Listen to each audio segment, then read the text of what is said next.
Hello students, मैंने पिछले video में आपके लिए एक टॉपिक पढ़ाया था, वैद्युत फ्लक्स।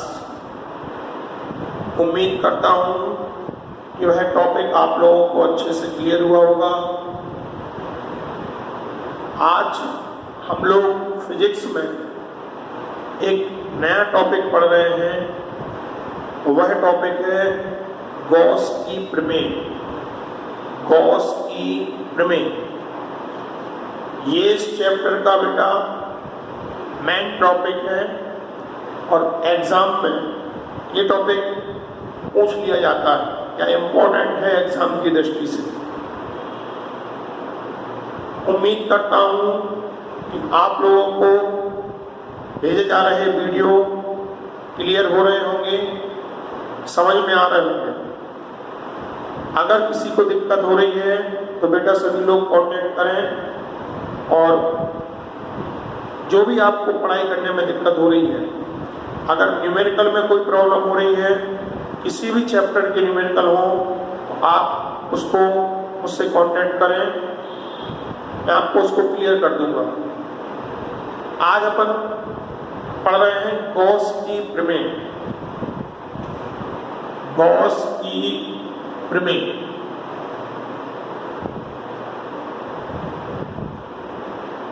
जरा ध्यान देना बेटा। गॉस की प्रमेय को समझने से पहले एक टॉपिक समझना जरूरी है, वो है गॉसियन पृष्ठ। क्या है बेटा? गॉसियन पृष्ठ।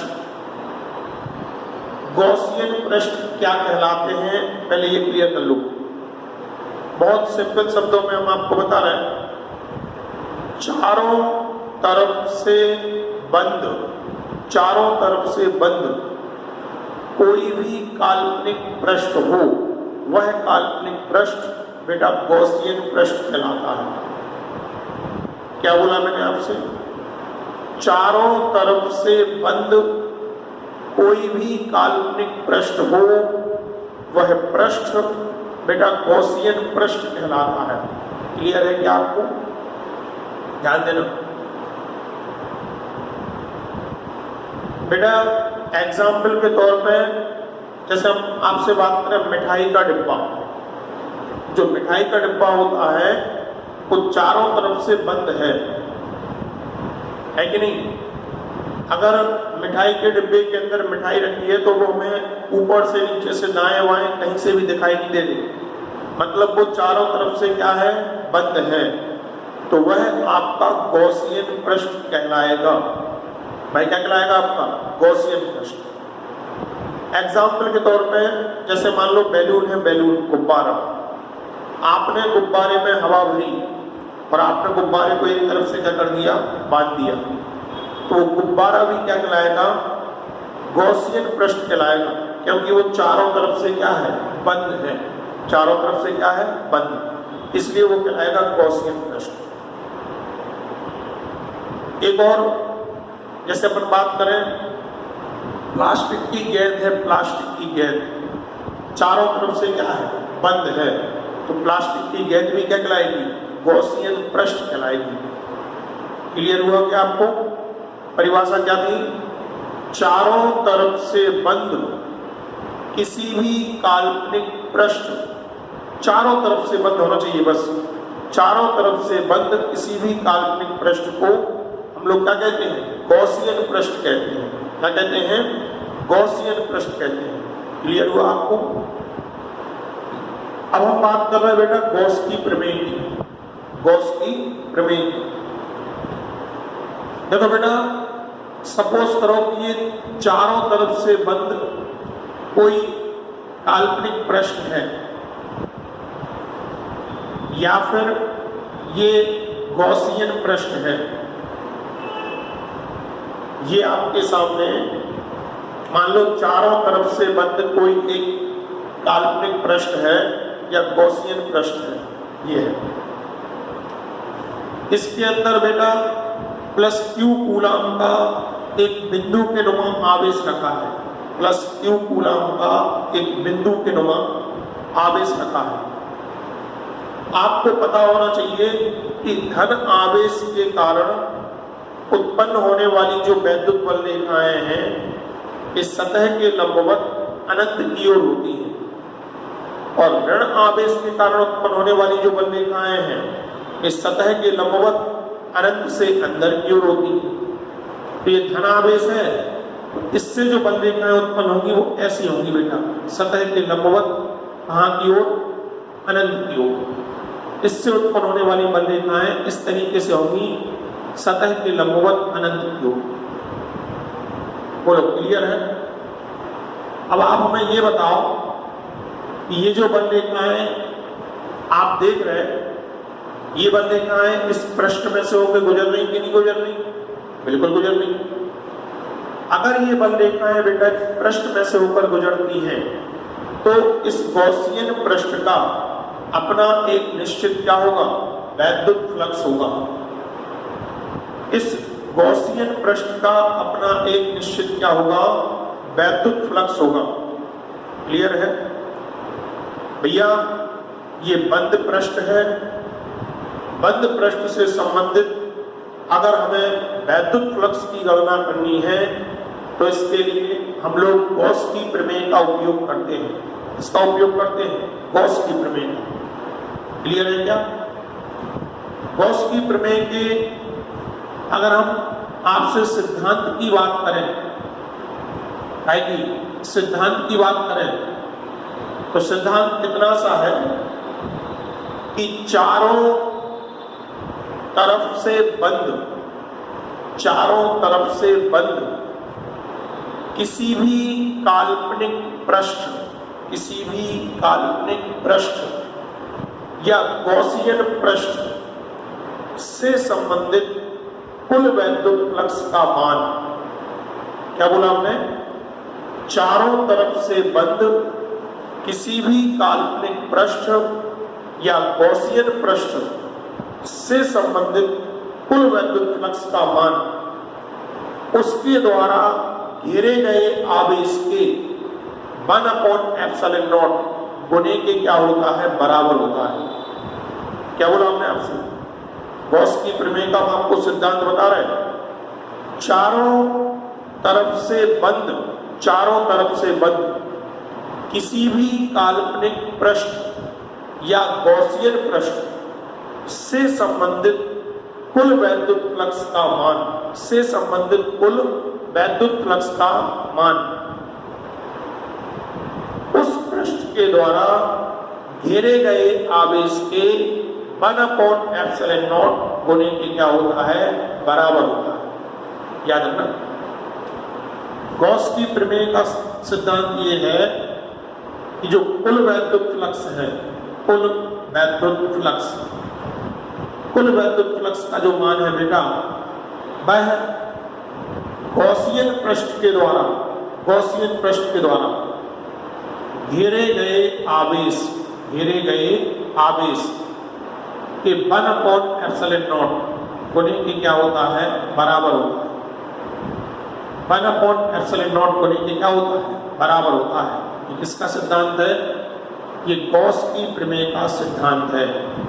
क्लियर हुआ क्या? फिर से सुनना अच्छे से। चारों ओर से बंद कोई भी काल्पनिक पृष्ठ हो, वह पृष्ठ बेटा गॉसियन पृष्ठ कहलाता है। क्लियर?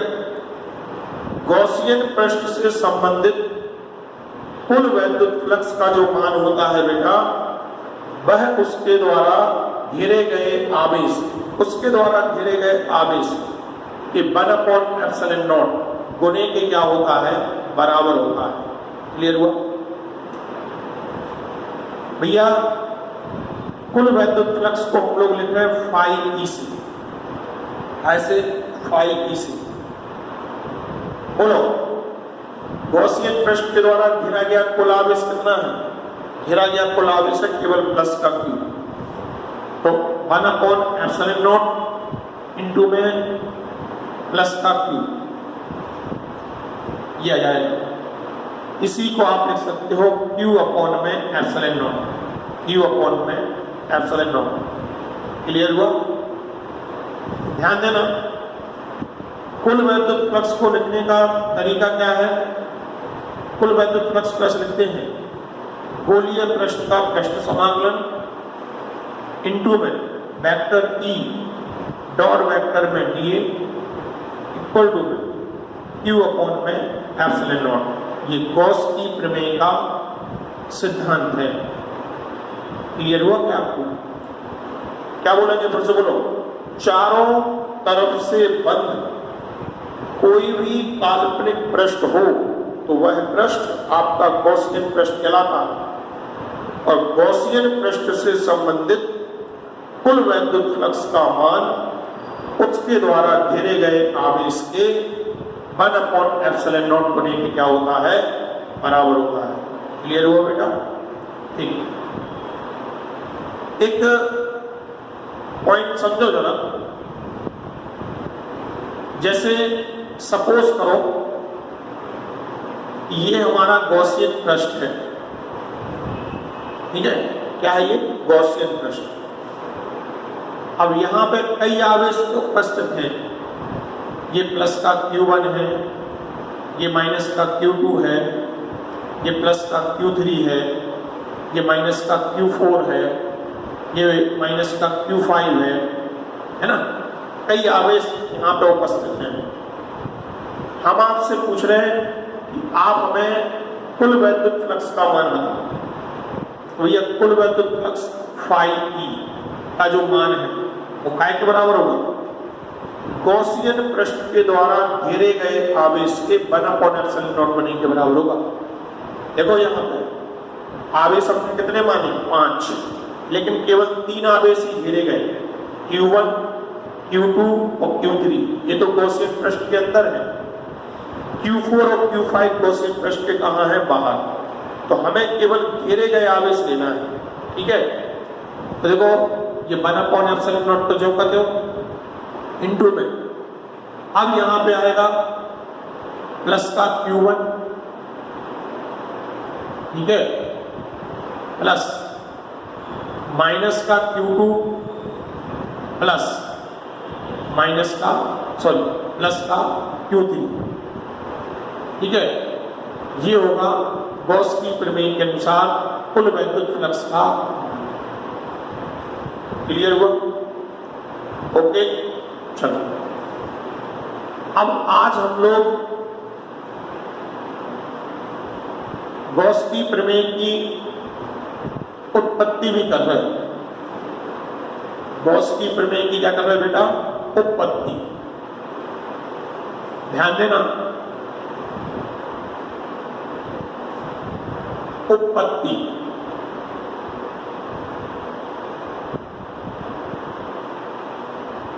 माना ये चारों ओर से बंद कोई एक काल्पनिक पृष्ठ है या गॉसियन पृष्ठ है। क्लियर? गॉसियन पृष्ठ के अंदर किसी बिंदु O पर ये प्लस Q कूलाम का आवेश रखा है। गॉसियन पृष्ठ के अंदर किसी बिंदु O पर ये प्लस Q कूलाम का आवेश रखा है। प्लस Q आवेश से स्मॉल r मीटर की दूरी पर, प्लस Q आवेश से बेटा स्मॉल r मीटर की दूरी पर गॉसियन पृष्ठ की सतह पर, गॉसियन पृष्ठ की सतह पर एक बिंदु है, मान लो P। कितना बिंदु है? P। क्लियर? हम आपसे पूछ रहे हैं कि आप हमें सबसे पहले इस बिंदु P पर उत्पन्न हुए वैद्युत क्षेत्र की तीव्रता बताओ। बिंदु P पर उत्पन्न हुए वैद्युत क्षेत्र की तीव्रता, तो सूत्र होगा बेटा E बराबर 1/4 पाई एप्सिलॉन नॉट A और Q अपॉन में R स्क्वायर। क्या होगा सूत्र? E बराबर होगा 1/4 पाई एप्सिलॉन नॉट के Q अपॉन में R स्क्वायर। सब लोगों को पता है कि 4 पाई तो ये काम है, एप्सिलॉन नॉट बेटा निर्वात की विद्युतशीलता है कि आवेश के चारों ओर स्थित जो माध्यम है उस माध्यम का परावैद्युतांक। क्लियर है? कोई दिक्कत है? हम आपसे पूछ रहे हैं कि आप हमें प्लस क्यू आवेश के द्वारा बिंदु P पर उत्पन्न हुए वैद्युत क्षेत्र की तीव्रता की दिशा भी बताओ। क्या बताना है? दिशा। ध्यान देना बेटा, हमने आपको पढ़ाया है धन आवेश के कारण, कौन से धन आवेश के कारण किसी भी बिंदु पर वैद्युत क्षेत्र की तीव्रता की दिशा होती है दूर की ओर। धन आवेश के कारण किसी भी बिंदु पर उत्पन्न हुए वैद्युत क्षेत्र की तीव्रता की दिशा कहाँ होती है? दूर की ओर। और ऋण आवेश के कारण किसी भी बिंदु पर उत्पन्न हुए वैद्युत क्षेत्र की तीव्रता की दिशा कहाँ होती है? पास की ओर। तो ये होगी वैद्युत क्षेत्र की तीव्रता की दिशा। क्लियर है? अब हम लोग क्या कर रहे हैं कि बिंदु P के चारों ओर एक अतिसूक्ष्म क्षेत्रफल को चुन रहे हैं। हमने बेटा बिंदु P के चारों ओर एक अतिसूक्ष्म क्षेत्रफल को चुन लिया। क्लियर है? हमें पता है कि चुना गया जो ये अतिसूक्ष्म क्षेत्रफल है बेटा, यह एक समतल पृष्ठ के तुल्य होगा। चुना गया जो अतिसूक्ष्म क्षेत्रफल है वह काय के तुल्य होगा? वह एक समतल पृष्ठ के तुल्य होगा।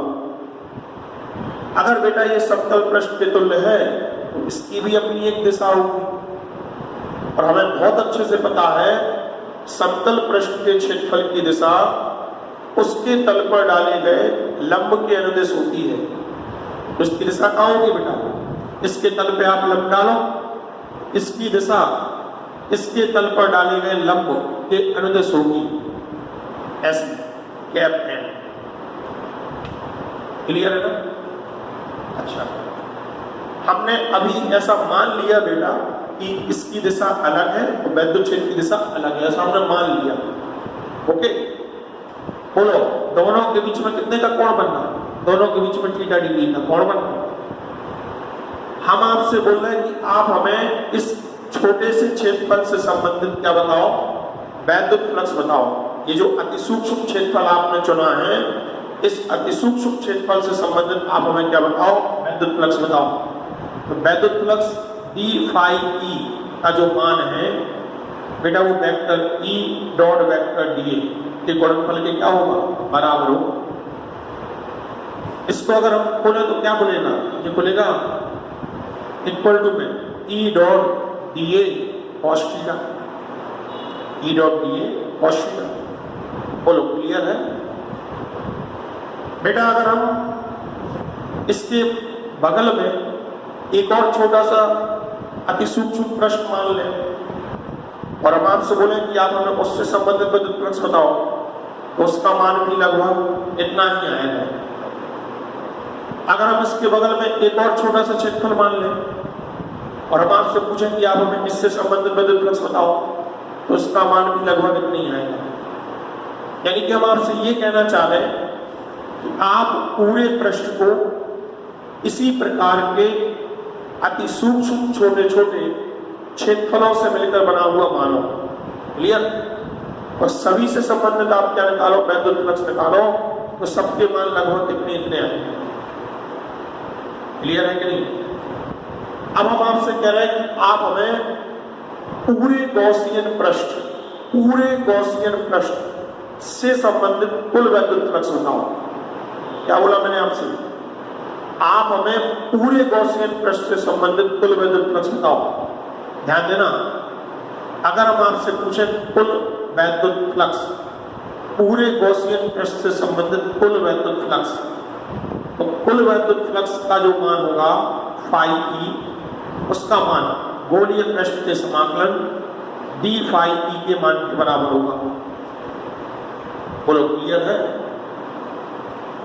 आप एक काम करो, गोलीय पृष्ठ का समाकलन डी फाई ई का मान रखो E dot D A cos theta, E dot D A cos theta.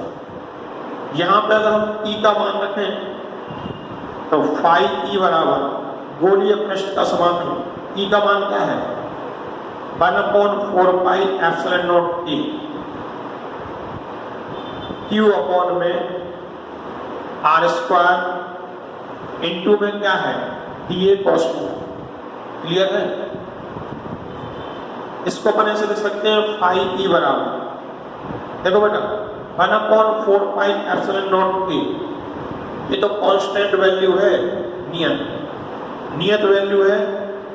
Q भी कैसा है नियत है, तो जो चीज नियत है इनको आप इंटीग्रेशन के साइन के बाहर ले लो।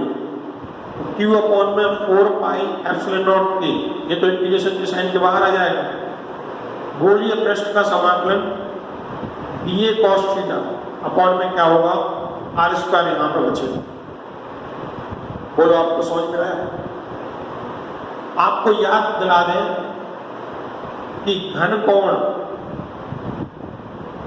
डी ओमेगा का जो मान था वो D A cos theta upon में आर स्क्वायर के बराबर था।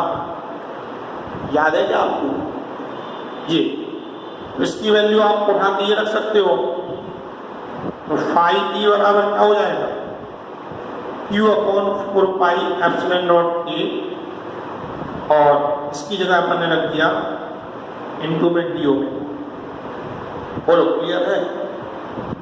आपको पता होना चाहिए कि संपूर्ण गोलीय पृष्ठ के द्वारा केंद्र पर अंतरित घनकोण का मान 4 पाई स्टेरेडियन होता है। पूरे गोलीय पृष्ठ के द्वारा केंद्र पर अंतरित घनकोण का मान कितना होता है 4 पाई स्टेरेडियन होता है। आप यहां पे लिख सकते हो, चूंकि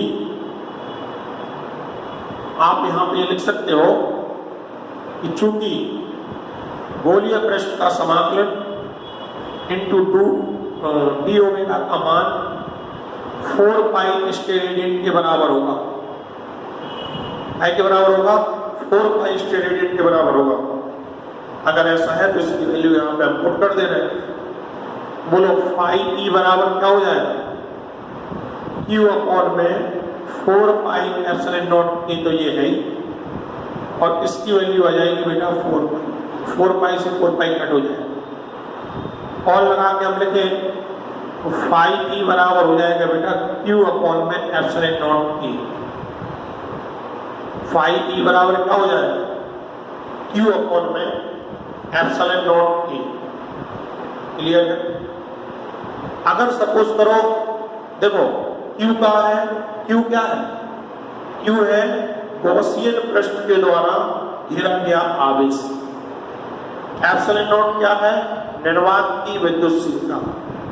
और ये क्या है? इसके चारों ओर स्थित माध्यम का परावैद्युता। अगर आप बोलो कि चारों ओर वायु या निर्वात है, चारों ओर क्या है बेटा वायु या निर्वात, तुम्हें पता है कि वायु या निर्वात के लिए, वायु या निर्वात के लिए ए की वैल्यू क्या हो जाएगी 1, तब फाई ई इक्वल टू क्या जाएगा क्यू अपॉन में एप्सिलॉन नॉट। ये जो है बेटा यही गॉस की प्रमेय है, ये जो है यही क्या है गॉस की प्रमेय है। क्लियर है? क्या है गॉस की प्रमेय? चारों तरफ से बंद किसी भी काल्पनिक पृष्ठ या गॉसियन पृष्ठ से संबंधित कुल विद्युत फ्लक्स का मान उसके द्वारा घेरे गए आवेश के 1/एप्सिलॉन नॉट गुने के क्या होता है बराबर होता है। क्लियर है? आया समझ में? ठीक बेटा, ये जो गॉस की प्रमेय का फॉर्मूला लिखा हुआ है ये एमकेएस पद्धति में लिखा हुआ है। कौन सी पद्धति में? एमकेएस। अगर हम गॉस की प्रमेय के सूत्र को सीजीएस पद्धति में लिखें, कौन सी पद्धति में? सीजीएस, तो कुल विद्युत फ्लक्स का जो मान होगा फाई ई, गोलीय पृष्ठ का समाकलन vector E dot vector D equal to, ये हो जाएगा बेटा आपका 4 पाई इंटू क्यू, कितना हो जाएगा 4 पाई इंटू क्यू। ये कौन सी पद्धति में है गॉस की प्रमेय का समीकरण? ये सीजीएस पद्धति में है गॉस की प्रमेय का समीकरण। क्लियर है? अच्छा, अगर यहां पे 4 पाई नियतांक है, क्यू गॉसियन पृष्ठ के द्वारा घेरा गया आवेश है, गॉसियन पृष्ठ के द्वारा घेरा गया आवेश है। ये सूत्र है वायु या निर्वात के लिए, वायु या निर्वात के लिए, ठीक है। अगर बेटा फाई ई बराबर एप्सिलॉन नॉट, सॉरी गोलीय पृष्ठ का समाकलन ई डॉट डी ए बराबर हो जाएगा 4 पाई अपॉन में के, 4 पाई क्यू अपॉन में के। ये है किसी भी माध्यम के लिए, किसी भी माध्यम के लिए। ये दोनों सूत्र जो बेटा हैं वो सीजीएस पद्धति में गॉस की प्रमेय के सूत्र हैं। पहला जो सूत्र है कुल वैद्युत फ्लक्स 4 पाई इंटू क्यू के बराबर है, ये सूत्र वायु या निर्वात के लिए लगेगा। और दूसरा जो सूत्र है 4 पाई क्यू अपॉन में के, ये किसी भी माध्यम के लिए लगेगा। क्लियर हुआ क्या आपको? बेटा मैं आपसे एक बात कहूंगा कि मैंने जो वीडियो डाले हैं, आप सभी वीडियो को क्रमशः देखना, तो आपको पूरा चैप्टर बहुत अच्छे से क्लियर होगा। क्लियर है? मेरे चैनल पर जो भी पिछले वीडियो नहीं डले हैं मैं उनको डाल दूंगा, और जिन बच्चों का जो भी कोर्स छूटा हुआ है मैं उन बच्चों के लिए वो सारे वीडियो भी प्रोवाइड करवा दूंगा। क्लियर है? उम्मीद करता हूँ आपको ये सभी समझ में आया होगा। क्लियर? ओके।